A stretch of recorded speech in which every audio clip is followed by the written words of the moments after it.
The Texas summer was relentless, the heat rising from the dry earth in shimmering waves.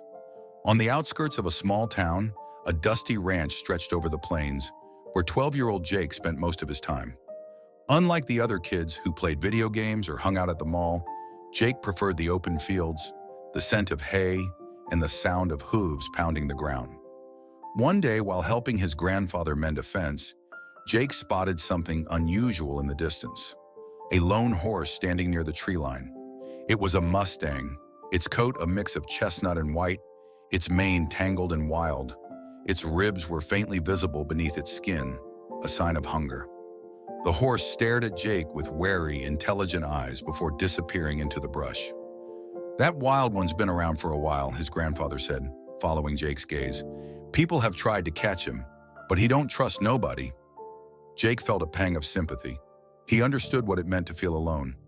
Ever since his parents' divorce, he had spent summers at the ranch, feeling like a guest in both of his parents' new lives. He wasn't sure where he belonged anymore. That night, Jake left a bucket of water and a few apples near the fence. He didn't expect much, but by morning, the apples were gone. Over the next few weeks, he kept leaving food and water in the same spot, each time moving a little closer.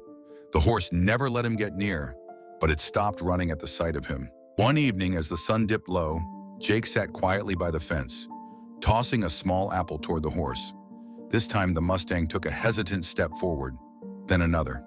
"It's okay, boy," Jake whispered. The Mustang lowered its head and nudged the apple before cautiously eating it. Jake held his breath, resisting the urge to move. It was the first time the horse had accepted something from his hand. Days turned into weeks. Slowly, the Mustang let Jake come closer.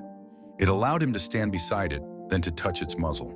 The day the horse let Jake run his fingers through its tangled mane, he knew they had crossed an invisible barrier.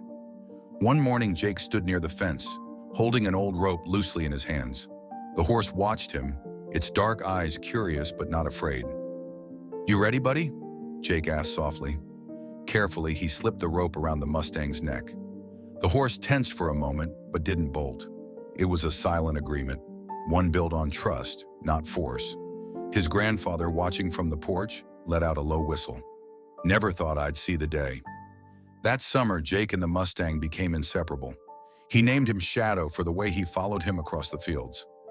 By the end of the season, Jake had learned to ride him bareback, feeling the wind rush past as they raced across the open land. When it was time for Jake to return to the city, he hesitated. His grandfather placed a hand on his shoulder. "He's yours, son.